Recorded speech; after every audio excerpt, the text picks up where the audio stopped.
Amen. Amen. Imaginez, vous allez ouvrir votre boîte aux lettres. Allez, pour les plus anciens, c'est la boîte aux lettres. Pour les plus jeunes, la boîte email. Ou sinon encore plus jeune, un DM là qui est là sur les réseaux. Et vous recevez, vous voyez cette invitation qui est présentée. Magnifique invitation, n'est-ce pas? Qui aimerait recevoir cette invitation? Qui aimerait recevoir une petite lettre comme ça, bien mise, tout couvert d'or? Et comment, à la vue de comment est cette invitation, on peut voir qu'elle est précieuse. Mais pour X raisons, lorsque vous recevez cela dans votre boîte email, lorsque vous recevez cela dans des DM ou même par la boîte aux lettres, vous êtes préoccupé, vous avez tellement d'occupations, vous avez à faire. Il y a même tant de distractions et vous prenez l'invitation, allez, vous le mettez là-bas rangé dans un coin du bureau. Ou encore, oui, vous voyez l'email, vous cliquez dessus, mais vous mettez peut-être même à lire plus tard. Ou même pas, vous calculez peut-être même pas. Oui, une invitation encore, c'est quoi ça? Et vous posez. Oh, des comme ça, c'est des spams qu'on appelle. Oh, des comme ça, j'en ai plein, ça ne sert à rien. Mais voilà, le moment passe, le temps passe. Et c'était une invitation pour un rassemblement, c'était une invitation pour une rencontre bien spécifique. Mais l'invitation a été mise aux oubliettes. Et le jour J de cette rencontre, oh, vous êtes affairés à toutes sortes de tâches habituelles, ignorant tout de ce qui se passe. Mais ce n'est que quelques jours plus tard, ah oui, j'avais reçu quelque chose. Ah oui, il y avait une lettre là dans ce tiroir. Ah oui, je reconsulte mes mails. Ah oui, mais c'était quoi ça encore? C'était quoi cette invitation? Et malheureusement, l'événement est passé. Malheureusement, le temps même de répondre à cette invitation est obsolète. L'opportunité de vivre une expérience extraordinaire qui aurait pu transformer votre vie, votre entourage, votre maison, voire même votre église, est passée. Parce qu'on n'a pas pris en considération l'invitation qui nous a été donnée. Une simple petite histoire, un scénario de vie, mais qui ressemble de plus en plus souvent et trop souvent à cette triste réalité spirituelle dans laquelle nous nous trouvons tous, dans laquelle parfois je me trouve, alors que le Seigneur m'envoie des invitations, alors que le Seigneur m'envoie une invitation à ne pas manquer, je préfère mettre ça de côté. Pour X ou X raisons, ces invitations que Dieu nous donne sur le plan spirituel passent en second plan. Oui, parce qu'on a tellement de choses à faire. Oui, parce qu'on est préoccupé par les choses d'ici-bas. Oui, on est préoccupé par nous et rien que nous. Et quand on a envie d'un peu de spiritualité, ou sinon lorsqu'on est dispo, on est là à dire « Hey, coucou Jésus, je suis là. Hey, maintenant je suis disponible. Hein? Ah oui, c'est vrai, tu avais envoyé une invitation. Bon, c'est pas grave, tu es amour. Hein? L'invitation est toujours là, présente. Mais parfois on rate des rendez-vous. Parfois on rate des rendez-vous qui sont importants pour notre vie. Parfois on rate des moments clés où lorsqu'on répond à ces invitations, on répond à ces appels, il y a quelque chose qui se passe dans les cœurs. Trop souvent, après coup, on dit à Dieu, « Hey, coucou, je suis là. » À l'image de ce pasteur John Bever dans un de ses livres, un fan de football américain. Et là, c'était son équipe préférée, les Cowboys de Dallas, qui jouaient contre les Eagles de Philadelphia. Je ne connais pas en football américain. Peut-être certains sont fans là ce matin. Mais c'était un match pour une place en finale. Et il ne restait que 8 minutes. Son équipe préférée, les Cowboys de Dallas, menait. Il fallait qu'ils mettent le point pour passer la qualification, pour remporter le match et être qualifié. Il ne restait que 8 minutes. Vous imaginez le supporter qui est là, il avait fini le culte, il était arrivé à la maison, sa femme lui dit « Viens m'aider à mettre la table, chérie. » Ah non, je ne peux pas, il y a mon match. « Viens m'aider. » Non, je ne peux pas, je suis dans l'action. Il reste 8 minutes. Chérie, attends 8 minutes. Attends 8 minutes, je viendrai t'aider après. Mais pendant ces 8 minutes, il a senti dans son cœur un appel. John, viens, j'ai besoin de toi. Je veux que tu te mettes en prière. Et là, dans son cœur, c'est une négociation.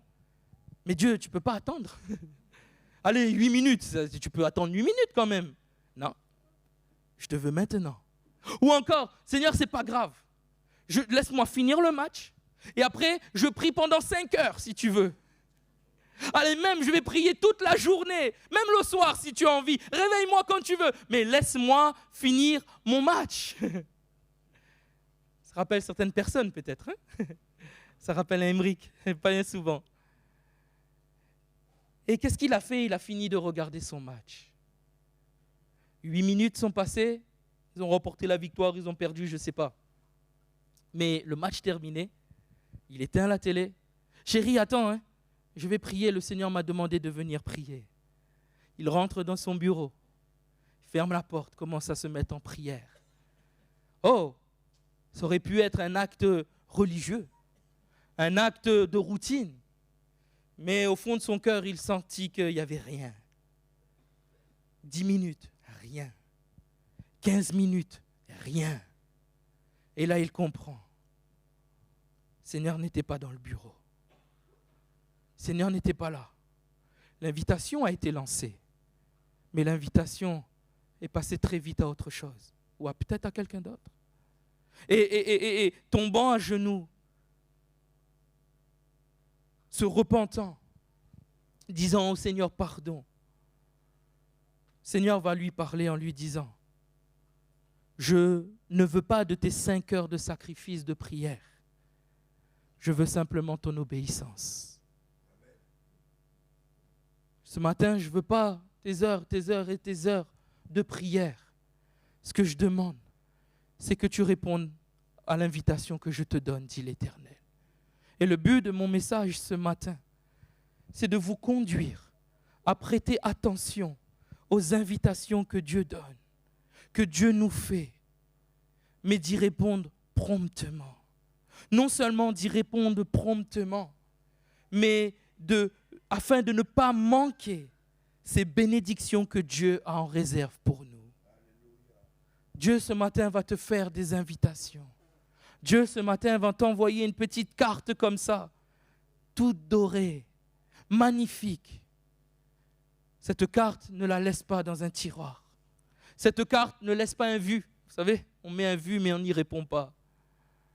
Cette carte, tu as besoin de la saisir et de dire au Seigneur, peu importe ce que tu vas me demander, je t'obéis. Peu importe ce que tu vas me demander, je veux te dire oui. Et ce matin, c'est mon premier point. Il y a une invitation qui est lancée à monter et rester sur la montagne. Une invitation à monter et rester sur la montagne. On va lire ensemble la parole de Dieu. Moïse dit à l'Éternel, le peuple ne pourra pas monter sur la montagne. C'est en Exode chapitre 19 à partir du verset 23. Car tu nous en as fait la défense extrême en disant, fixe les limites autour de la montagne de Sinaï et sanctifie-la. L'Éternel lui dit, va, descends, tu monteras ensuite avec Aaron. Retenez bien ça. Tu monteras ensuite avec Aaron. Mais que les sacrificateurs et le peuple ne se précipitent point pour monter vers l'Éternel de peur qu'il ne les frappe de mort. On part au chapitre 24, on était au chapitre 19, on va au chapitre 24 à partir du premier verset. Dieu dit à Moïse, monte vers l'Éternel, toi et Aaron. Et Nadab et Abihu et 70 des anciens d'Israël. Et vous vous prosternerez de loin. Verset 9, Moïse monta avec Aaron, Nadab et Abihu et 70 anciens d'Israël. Ils virent le Dieu d'Israël sous ses pieds. C'était comme un ouvrage de saphir transparent, comme le ciel lui-même dans sa pureté. Vous voyez l'invitation qui était lancée de monter sur la montagne pour voir cette chose magnifique, non pas pour demander, non pas pour recevoir, mais pour voir Dieu tel qu'il est. Voir non pas Dieu dans toute son essence, mais voir une représentation de ce Dieu si glorieux. Et cette même invitation est lancée ce matin. Est-ce que tu es prêt à monter pour me voir dans ma splendeur? Un ouvrage de saphir transparent, comme le ciel lui-même dans sa pureté. Il dit aux anciens, attendez-nous ici, jusqu'à ce que nous revenions auprès de vous. Voici Aaron et Hur resteront avec vous. Et si quelqu'un est indifférent, c'est à eux qu'il s'adressera. Moïse monta sur la montagne et la nuée couvrit la montagne. Moïse va rester 40 jours et 40 nuits. Moïse est monté, Aaron et Hur et les 70 ne pouvaient pas monter, mais ils étaient tout proches de cette montagne. Ils étaient là, près de la montagne. Ils ont gravi la montagne. Et ils ont vu tellement de choses. Ils étaient au plus près de la montagne. Mais regardez qu'est-ce qui va se passer. On était au chapitre 19, au chapitre 24. Allons un petit peu plus loin. Moïse va rester 40 jours et 40 nuits et on va aller au chapitre 32. Le peuple, voyant que Moïse tardait à descendre de la montagne, s'assembla autour d'Aaron et lui dit, allons, fais-nous un Dieu qui marche devant nous, car ce Moïse, cet homme qui nous a fait sortir du pays d'Égypte, nous ne savons ce qu'il est devenu. Aaron va demander de prendre des bijoux, etc. Il va faire un veau en fonte, il va faire un veau d'or, et il va dire, voici le peuple, voici votre Dieu qui vous a fait sortir du pays d'Israël. Cette scène du chapitre 32 ne se passe pas sur la montagne. Cette scène du chapitre 32 se passe dans le camp. Pourtant, l'invitation était lancée. L'invitation était de monter sur la montagne et de quoi? Monter et quoi? Et rester sur la montagne. Mais pour une raison quelconque, Aaron est descendu. Aaron est reparti au camp. Aaron a reçu un bout d'invitation. Oh, il a bien reçu, mais il n'est pas allé jusqu'au bout. Oh, s'il aurait attendu Moïse 40 jours et 40 nuits, il serait été là, tout proche, là. Oui, il y aurait peut-être les affaires de la vie. Il serait redescendu au camp, je ne sais pas, pour faire quelque chose. Mais le désir de l'invitation, la considération pour l'invitation de Dieu, aussitôt il serait remonté sur la montagne. Il serait resté là où il était. Allez, il y a quelque chose d'autre, les affaires de la vie. Il redescend, il va s'occuper peut-être avec Hur, il va s'occuper des choses du camp. Mais son désir, c'est de remonter sur la montagne et d'y rester. Mais malheureusement, Aaron descend. Mais Aaron ne remonte plus. Aaron descend. Aaron reste dans le camp. Et Aaron chute dans le camp. Mes frères, mes sœurs, combien de fois sommes-nous retrouvés dans la situation d'Aaron? Combien de fois sommes-nous retrouvés dans cette situation où, oui, l'invitation est lancée. Oui, on a commencé à monter sur cette montagne où la présence de Dieu était. Et non pas pour demander quoi que ce soit, mais simplement, Dieu nous dit, je veux te montrer qui je suis. Arrête de demander. Arrête de vouloir recevoir. Ça, c'est dans un second temps. Ça, c'est une deuxième invitation. Mais pour le moment, tu as besoin de retrouver ma présence. Pour l'instant, tu as besoin de retrouver qui je suis. Tu as besoin de ressentir tout à nouveau qui je suis. Tu as besoin de sortir de ce désert et de monter sur la montagne afin que je te restaure, afin que je te guéris. Mais tu as besoin de rester sur cette montagne. Oui, il y a les affaires de la vie. Mais quand tu t'occupes des affaires de la vie, empresse-toi promptement à remonter sur la montagne. Empresse-toi tout à nouveau de dire à Jésus, de dire à ton Dieu, je suis sorti là parce que je dois m'occuper des enfants, je dois m'occuper de mon épouse, je dois venir à l'église, je dois faire ci, je dois faire ça. Mais mon désir premier, c'est de remonter sur la montagne. Mon désir premier, c'est d'être tout proche de toi. Mon désir premier, c'est de faire ta volonté. Parce que je sais que si je reste dans le camp, je sais que si je reste là, à m'occuper de toutes ces affaires terrestres, je perdrai de vue qui tu es. Et combien d'entre nous sortons de nos montagnes et on n'y remonte pas. Et ce matin, j'aimerais te poser cette question. Qu'est-ce qui t'a fait sortir de ta montagne? Ou pourquoi tu n'oses pas monter? Le peuple n'est pas monté. Le peuple avait peur de monter. Le peuple avait peur que Dieu révèle des choses. Mais Moïse, lui, il est entré carrément dans la nuée. Moïse n'avait pas peur. Oui, Dieu va mettre peut-être à nu son âme, Dieu va mettre peut-être à nu son cœur. Mais c'est bon, parce que ça nous permet de grandir. Et on le verra après. Est-ce que tu es prêt à monter sur la montagne? Pourquoi on n'y remonte pas? Parce qu'on se plaît peut-être dans ces choses de ce monde. Toujours ce pasteur John Bever dira ceci. Ne sommes-nous pas ainsi parfois dans nos églises à l'image d'un Aaron qui est resté là tout proche du camp? Nous sommes plus à l'aise quand nous allons peut-être à l'église, quand nous communions avec d'autres chrétiens, quand nous nous occupons de nos obligations de service, plutôt que d'être avec le Seigneur lui-même.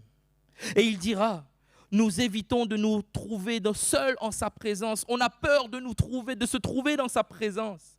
Nous nous entourons de personnes, d'activités, dans l'espoir de cacher le vide qu'il y a à l'intérieur. Et j'aimerais te dire qu'il y a un vide dans ton cœur qui ne pourra être comblé que par la présence de Dieu. Oh, tu t'entoures de monde, tu t'entoures d'activités, tu t'entoures de choses, mais dans ton cœur, il y a un vide que seul Dieu peut combler. L'amour, les choses terrestres ne comblera pas la présence de Dieu. Et j'invite l'Église ce matin à répondre à cette invitation. Dieu, je veux ta présence. Dieu, je te veux toi. Dieu, je veux que cette présence envahisse ma maison. Et non pas dans des chants, non pas dans des musiques qu'on peut mettre dans notre télé. Parfois, on tronque la présence de Dieu par ces choses-là. Mais même dans un calme, même lorsqu'il y a un silence dans nos maisons, sentir qu'il y a une présence, une bonne présence. La présence de Dieu qui envahit, qui nous pousse simplement à nous mettre à genoux et à le regarder tel qu'il est. Tel qu'il est. Dieu te demande de le regarder tel qu'il est. Et pour le comprendre, il faudra qu'on soit là-haut. C'est là où on doit aller, c'est là qu'on comprendra, c'est là qu'on verra comment il est. Mais le temps qu'on est ici-bas, oh, ne t'accoutume pas aux choses d'ici-bas. Tu n'es que de passage. Monte sur la montagne. Oh, retrouve cette présence. Monte sur la montagne et laisse le Seigneur t'envahir tout à nouveau. Une deuxième invitation, c'est mon deuxième point ce matin. L'invitation à monter sur la montagne, mais une invitation à combattre le bon combat. Et là, on va aller dans le livre de 2 Samuel, chapitre 11, et à partir du verset 1. Voici ce qu'il est dit. L'année suivante, au temps où les rois se mettaient en campagne, David envoya Joab avec ses serviteurs et tout Israël pour détruire les fils d'Ammon et pour assiéger Rabba. Mais David resta à Jérusalem. Un soir, David se leva de sa couche et comme il se promenait sur le toit de la maison royale, il aperçut de là une femme qui se baignait et qui était très belle de figure. David fit demander qui était cette femme et on lui dit, n'est-ce pas Bathsheba, fille d'Eliam, femme d'Uri, le Héthien? Et David envoya des gens pour la chercher. Elle vint vers lui et il coucha avec elle. Après s'être purifiée de sa souillure, elle retourna dans sa maison. Il y a une invitation à monter sur la montagne, rester sur la montagne. Mais il y a aussi une invitation à combattre lorsqu'on est sur cette montagne. Ici, dans le contexte de guerre, David, et on peut le lire les chapitres précédents, David était sur le champ de bataille.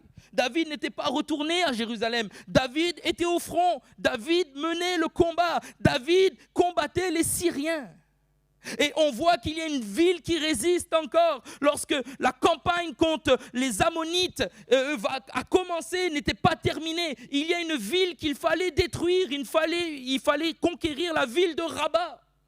Et il nous dit bien que le printemps était là. Les opérations militaires avaient repris. David avait le devoir de reprendre le combat. David et Joab devaient aller reconquérir Rabat et ne pas rester à Jérusalem. il fallait sortir. Il fallait prendre les armes et non pas rester couché, non pas demeurer, non pas s'enraciner. Oui, une invitation à demeurer et à rester, mais une invitation aussi à combattre. Trop de personnes font comme David. Trop de personnes fuient le combat et on va voir, on est engagé dans un tout autre combat. Mais David, malheureusement, vers la fin de l'après-midi, il va voir cette femme. Il s'était déjà renseigné et il a suffi d'une occasion. Ça tournait dans sa tête. Au lieu d'être sur le champ de bataille, il est resté. Il a contemplé. Il a vu. Il a goûté. Il s'est fait plaisir. Et il est allé faire tuer le mari. Vous voyez la descente? David, c'était sur le champ de bataille que tu aurais dû marcher. Et non pas sur ta terrasse. Oui, en restant, tu vas tellement voir de choses qui frappent tes yeux. La place du croyant n'est pas devant des choses équivoques, des films à caractère pour souiller l'âme. La place du croyant n'est pas non plus devant et dans son canapé, s'il le faut, bien souvent. Parfois, il y a des moments de jeu, etc. Mais trop souvent, on reste dans ces lieux-là, on reste dans ces moments-là, plutôt que d'aller combattre.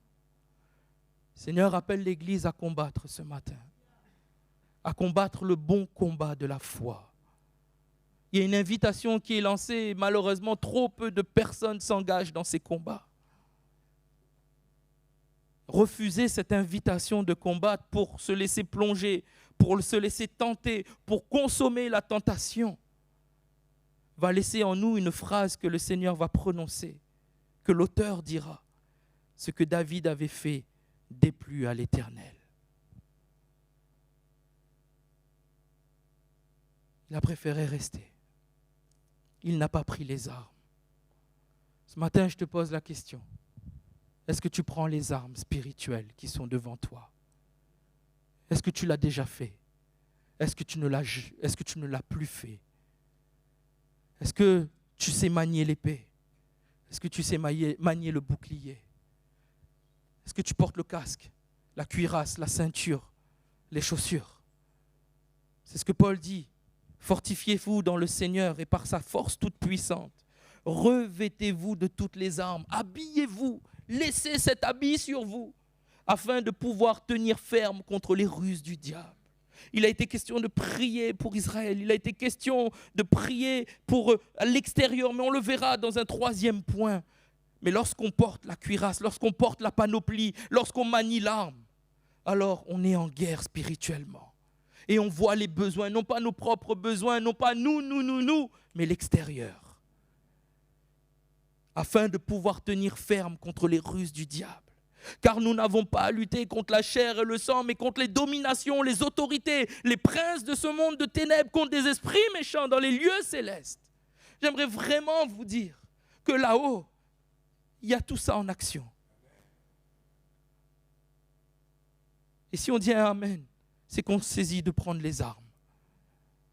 Là-haut, il y a des choses qui se passent. Je veux vous mettre devant une réalité. Le diable ne s'arrêtera pas.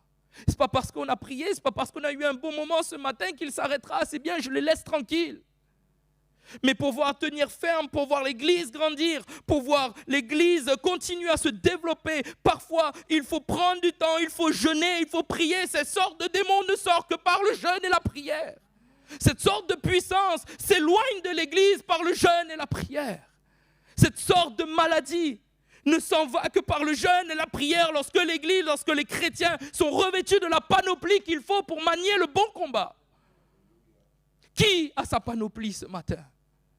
Qui va se mettre à genoux? Qui va intercéder? Qui va se réveiller dans la nuit? Qui va avoir des songes? Qui va avoir des rêves? Qui va se lever en pleine nuit pour dire « Je suis là, je me tiens à la brèche et j'intercède ». Dieu cherche un homme, Dieu cherche une femme qui vont se tenir à la brèche. Oh, non pas que pour moi, non pas pour mes besoins, mais pour les besoins que Dieu me montrera. Ça fait toute la différence. Pas que pour tes besoins, mais pour ce que Dieu va te montrer. C'est pourquoi prenez toutes les armes de Dieu afin de pouvoir résister dans les mauvais jours et tenir ferme après avoir tout surmonté. Voilà là où le Seigneur nous conduit. Et ça m'emmène à mon troisième point, cette troisième invitation, une invitation à monter, rester sur la montagne, parce que sur cette montagne, Dieu veut nous communiquer un combat.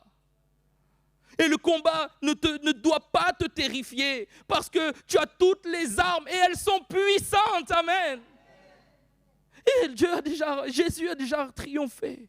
Il a déjà remporté le combat. Et je connais la fin du diable. Je connais la fin des démons. Ils seront précipités dans les temps de feu qui a été préparé pour eux. Mais en attendant, il faut lutter. En attendant, il faut combattre. En attendant, l'Église a besoin d'être à genoux. L'Église a besoin de venir le mardi soir. L'Église a besoin de venir le mardi matin. Et encore plus, dans les temps à la maison. Aujourd'hui, je prends ce temps. J'intercède. Dieu, montre-moi le combat.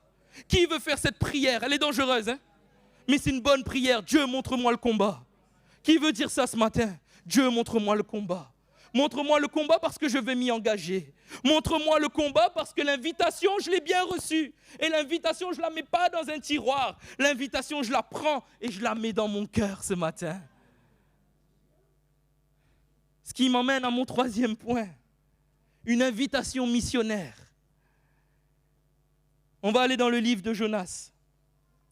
La parole de l'Éternel fut adressée à Jonas, fils d'Amittai, en ces mots.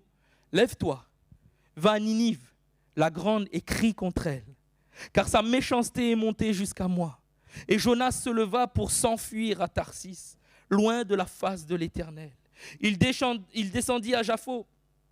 Il trouva un navire qui allait à Tarsis.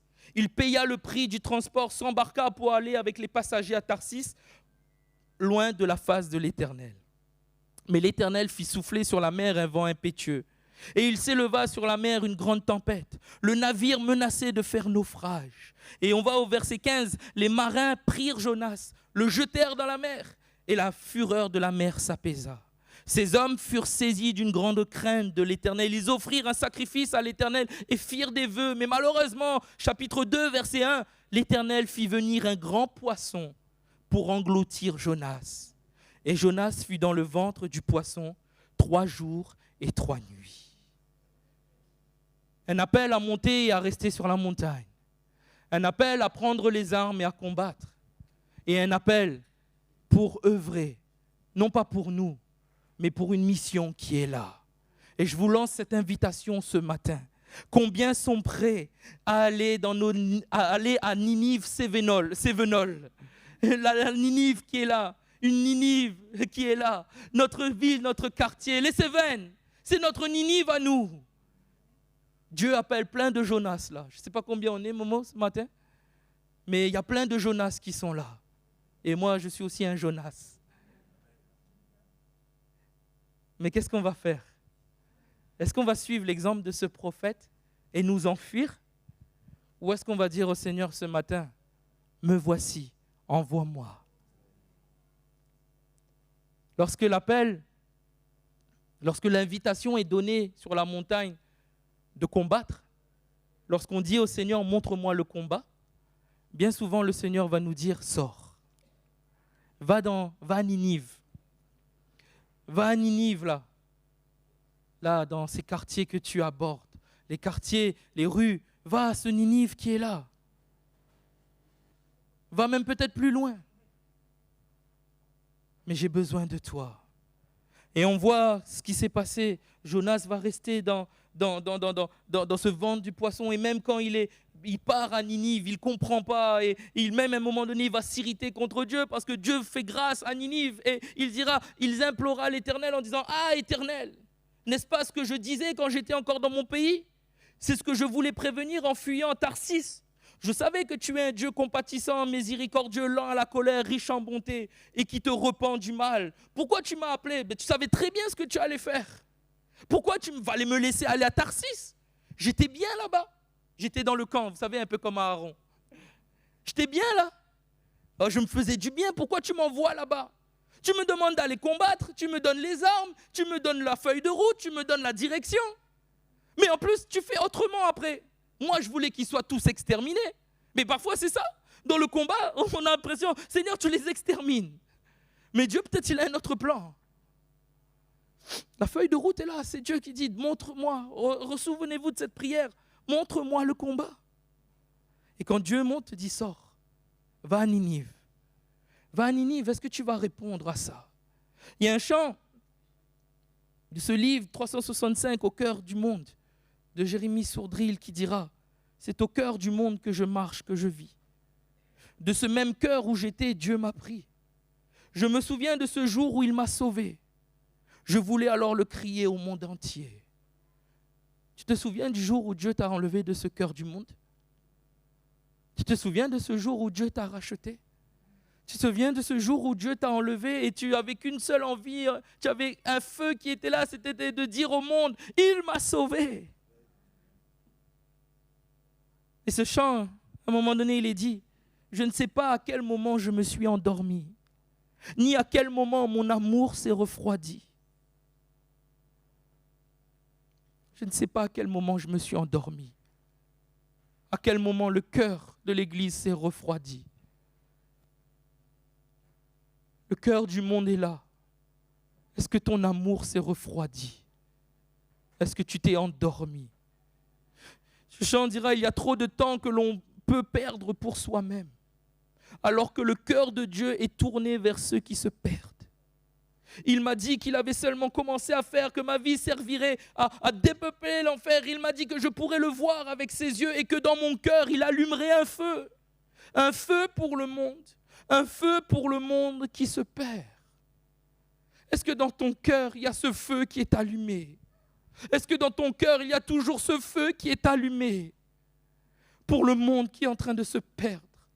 Le cœur de Dieu est en train de pleurer parce que des hommes, des femmes sont là tapis dans l'ombre, en proie à toutes sortes d'angoisses, en proie à toutes sortes de choses. Val, tu peux mettre l'image.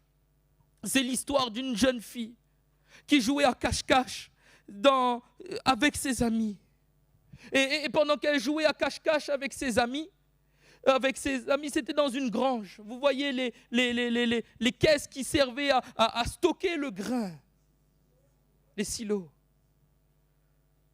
Et elle était bien cachée. Elle était bien dans l'ombre. Et tout d'un coup, dans un trou derrière elle, vous le voyez sur le côté. Et oui, il y avait quoi? Vous le voyez ou pas? Zoomez. Je zoome pour vous. Regardez sur le côté. Il y avait un serpent à sonnette des plus mortels, caché dans un coin. Et elle s'est mise à courir. Elle a entendu le sifflement. Elle s'est mise à courir. Elle était vêtue d'un petit short. Elle avait des tongs aux pieds. Elle est partie. Elle est allée appeler son père qui était là dans le range. Et ils sont venus. Et lorsque le père est venu, vous savez qu'est-ce qu'il a découvert? Il a pris le serpent à sonnette. Le serpent à sonnette était mort. Mais dans ses crocs, il y avait une savate de cette jeune fille qui était plantée dans les crocs. Et cette jeune fille a constaté, ah oui, tiens, il me manque une tongue. Ah oui, il me manque une paire. Le serpent a attaqué. Le serpent a attaqué, mais s'est planté là. Alors, pendant qu'elle fuyait, s'est planté dans la savate. Et le serpent est mort sur place. Vous savez, cette histoire, on la trouve dans un livre, mais cette histoire rappelle combien nombre de personnes sont comme là, innocemment accroupies dans le noir.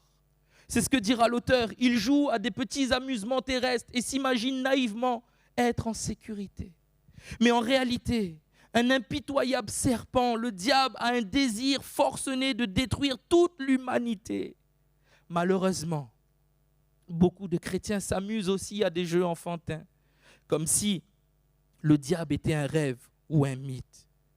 Mais il fera un appel en disant « Nous connaissons la vérité Et nous avons le pouvoir et le devoir de libérer des hommes.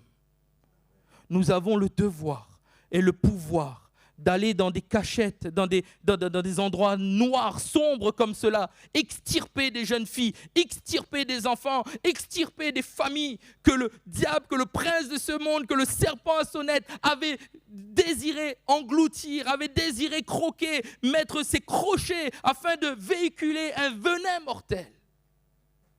L'Église a le devoir d'aller dans ces endroits comme ça. L'invitation est lancée. Oh, non pas pour voir Dieu simplement sur une montagne. L'invitation est lancée, non pas simplement pour recevoir le combat, pour recevoir de Dieu, combattre. Mais l'invitation est lancée pour aller dans ces zones comme ça. On a le devoir, je n'ai même pas dit un choix, face à cette invitation missionnaire. Tu as le devoir de dire, me voici. Tu te dois de dire, me voici. Et vous savez, lorsqu'on ignore l'appel de Dieu, qu'on se focalise sur nous-mêmes, soit par peur, soit par paresse ou orgueil, comme Jonas, on va s'isoler. Comme Jonas, on va rester seul dans le ventre d'un poisson. Comme Jonas, on va oublier le cœur du monde. Comme Jonas, on va oublier le cœur de Dieu qui veut se connecter au cœur du monde. On oublie des jeunes filles qui sont là dans le noir. On oublie des jeunes, on oublie des familles qui sont en proie à toutes sortes d'angoisses dans le coin, alors que l'ennemi est là tout à côté. On reste seul pour nous-mêmes, on reste dans le ventre du poisson. On est bien, ou on est bien avec les autres, avec ceux qu'on aime. Mais ce matin, j'aimerais te dire, laisse le Seigneur brûler à nouveau dans ton cœur. Laisse le Seigneur tout à nouveau mettre une flamme pour les gens qui se perdent. Et on aura l'occasion de revenir sur ce point. Mais j'aimerais voir un dernier point avec vous, une autre invitation. Une dernière invitation. Invitation à monter et rester sur la montagne. Une invitation à combattre le bon combat. Un combat spirituel, mais qui va nous demander de sortir.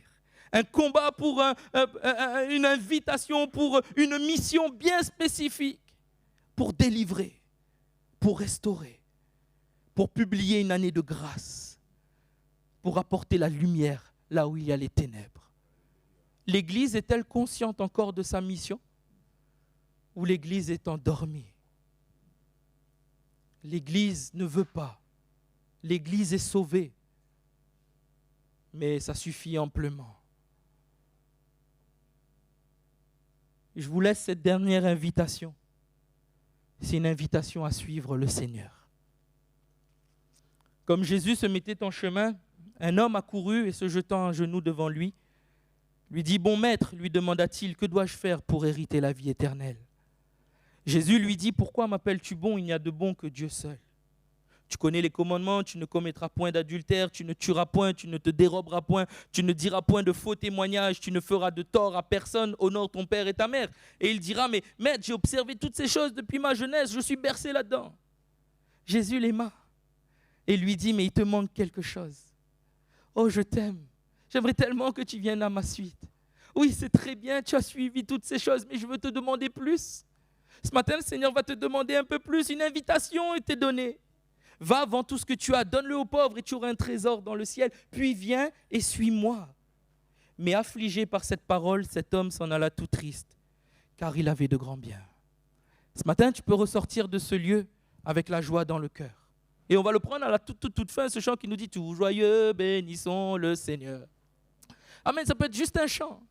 Oh, qu'on chante comme ça. Mais ça peut être une réalité de vie. Tout joyeux, bénissons le Seigneur parce que j'ai répondu aux invitations que Dieu m'aura lancées. Bénissons le Seigneur parce que, oui, j'ai désiré le suivre. J'ai désiré payer le prix. J'ai désiré simplement lui dire, mais voilà, je me débarrasse de ces choses-là qui m'alourdissent. Ce jeune homme a raté des occasions clés dans sa vie. Vous imaginez, on arrive pratiquement à la fin où Jésus va donner encore quelques paraboles, où Jésus va enseigner encore, mais Jésus va être crucifié. Jésus va être ressuscité. Mais ce n'est pas encore le moment clé parce que Jésus va se laisser voir par ses disciples. Mais surtout, Jésus va leur dire quelque chose d'important. Il est avantageux que je m'en aille. Vous imaginez ce jeune homme, s'il avait suivi Jésus, il aurait entendu cette phrase. Il est avantageux que je m'en aille, mais bien plus. Vous savez où ce jeune homme aurait été? Il aurait été dans la chambre haute à la Pentecôte.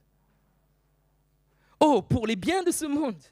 Vous imaginez tout ce qu'il a raté, mais le moment le plus crucial qu'il a raté, c'est quoi? L'effusion du Saint-Esprit. Revêtement de puissance pour une mission que Dieu avait prévue pour ses disciples.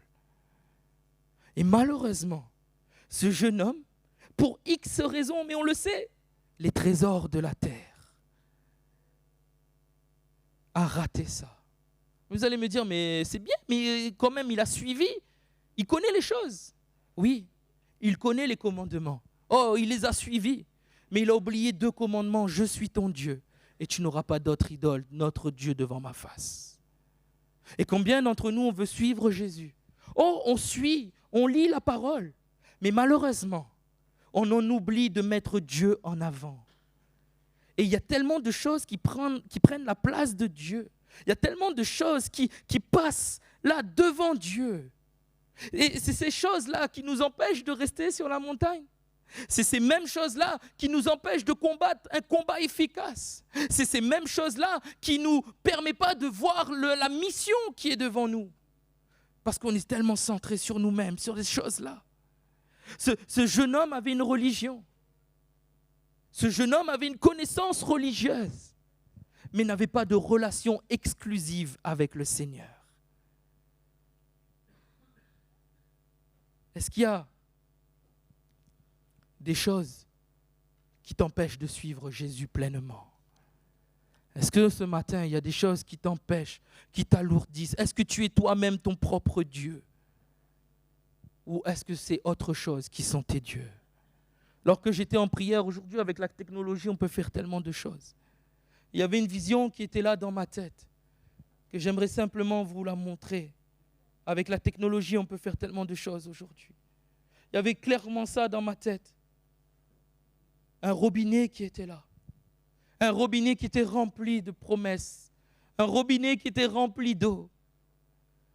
Mais à l'intérieur du tuyau, il y avait une grosse pierre qui bloquait toutes ces choses-là. Et ce matin, peut-être quelqu'un reconnaîtra sa vie au travers de cette image. Dieu veut faire couler de ce robinet tellement de choses. Dieu veut envahir, Dieu veut mettre des flots de grâce, Dieu veut déverser tellement de choses sur ta vie. C'est comme des fleuves d'eau vive qui veulent submerger ta vie. Et toi, tu ouvres le robinet, tu penses que les choses vont couler comme ça, comme par magie. Mais malheureusement, il y a une pierre qui bloque tout ça. Je te demande juste de voir ce qu'il y a derrière la pierre. Ce qu'il y a derrière la pierre, c'est tellement de bénédiction. Ce qu'il y a derrière la pierre, c'est tellement de grâce. Ce qu'il y a derrière cette pierre, c'est tellement et tellement de choses. Mais qu'est-ce qui fait obstacle? Qu'est-ce qui fait obstacle? Oh, il y a tellement de raisons aujourd'hui. Toi-même, tu sais l'origine de cette pierre. Toi-même, tu sais pourquoi cette pierre est venue. Toi-même, tu sais pourquoi cette pierre bloque tout. Si seulement tu pouvais l'enlever. Si seulement le Seigneur cassait cette pierre, et il commence à le faire. Mais identifie la pierre ce matin pendant que je suis en train de prêcher. Identifie la pierre et laisse le Seigneur te dire maintenant tu vas. C'est-à-dire maintenant n'attends pas. Comme il a dit à ce jeune homme, va, n'attends pas. C'est aujourd'hui qu'il faut enlever cette pierre. Et Jésus dira à ce jeune homme, va vendre. C'est-à-dire débarrasse-toi-en. Débarrasse-toi de tout ce qui t'handicape. Oui, il y a des victoires qui ne peuvent être remportées que par la jeûne et la prière. Il y a des pierres qui ne peuvent être enlevées que par des temps de grâce, de visitation du Seigneur dans notre vie. Mais il faut y aller. C'est-à-dire il faut sortir, se mettre à genoux. C'est-à-dire monter sur la montagne. C'est-à-dire rester sur la montagne, peu importe le temps. C'est-à-dire de combattre un beau combat. C'est-à-dire dire au Seigneur, casse, mais bien plus. Moi, je prends les choses, je m'en débarrasse. Je vends les trésors de la terre parce que ça ne m'apportera rien. Je vends tout ça, je m'en débarrasse. Et je suis pleinement mon Seigneur. Peut-être que tu te retrouves au travers de cette image. C'était net dans mon esprit. Et même pour moi, Émeric, oui, tu ouvres le robinet, mais il y a tellement d'autres choses que j'aimerais faire. Ôte les pierres. Ôte les pierres ce matin. Je vais terminer. Une conclusion à tout ça. C'est une autre invitation. Mais ça va englober toutes ces choses-là. Un homme qui va donner un grand souper et qui va inviter beaucoup de gens. À l'heure du souper, il va envoyer son serviteur dire aux conviés, venez car tout est déjà prêt. Mais tous unanimement se mirent à s'excuser. Le premier lui dit, j'ai acheté un champ, je suis obligé d'aller le voir, excuse-moi, je te prie. Un autre dit, j'ai acheté 5 paires de bœufs, je vais les essayer, excuse-moi, je te prie. Un autre dit, je viens de me marier, c'est pourquoi je ne puis y aller. Et dans Matthieu, on retrouve une histoire semblable où il est dit, les autres se saisirent des serviteurs, les outragèrent et les tuèrent. Le Seigneur de retour rapporta ces choses à son maître. Alors le maître de la maison irrité dit à son serviteur, va promptement dans les places et dans les rues de la ville, amène ici les pauvres, les estropiés, les aveugles et les boiteux. Le Seigneur dit, maître, ce que tu as ordonné a été fait, il y a encore de la place. Et le maître dit au serviteur, va dans les chemins, le long des haies, et tout ce que tu trouveras, contrains-les d'entrer, afin que ma maison soit remplie. Car je vous le dis, aucun de ces hommes qui ont été invités ne goûtera à mon souper. Cette histoire résume tout ce qu'on a vu. L'invitation au repas, c'est une invitation à rester sur la montagne, à monter et à rester. L'invitation au repas, c'est une invitation à combattre le bon combat et non pas rester sur notre couche. L'invitation à ce festin, c'est une invitation à suivre Jésus, une invitation à connaître la mission que Dieu a pour nous. Malheureusement, il y a toutes sortes d'excuses qui sont données. Malheureusement, même certains vont tuer ceux qui vont prêcher ce genre de message, qui vont prêcher, qui vont inviter ces personnes. Venez, il y a un repas, il y a un souper. Il y a une table qui est dressée, il y a des choses qui sont là. Prends l'invitation ce matin, mets-le dans ton cœur, lève-toi, dis c'est bon, je viens. Mais ils ont tous trouvé des excuses. Et Dieu va dire, tous ces élus, ok, c'est bien, ils n'ont pas voulu. Alors j'irai me tourner vers d'autres. Et malheureusement, le repas final là-haut, certains de ces élus ne seront pas conviés. Ce matin, est-ce que tu fais partie de ces élus? Des élus qui vont répondre ou des élus qui vont s'excuser? Des élus qui connaîtront la mission, qui auront un cœur pour la mission, un cœur pour la présence de Dieu, qui vont répondre? Ou des élus qui vont dire, non Seigneur, encore 8 minutes. Laisse-moi mes 8 minutes, je suis bien là dans mon environnement. Laisse-moi là dans mon environnement. Après, je lirai. Après, je combattrai. Après, je monterai. Après, je te suivrai. C'est maintenant, mes frères et sœurs. C'est maintenant. Alors qu'on a les têtes baissées.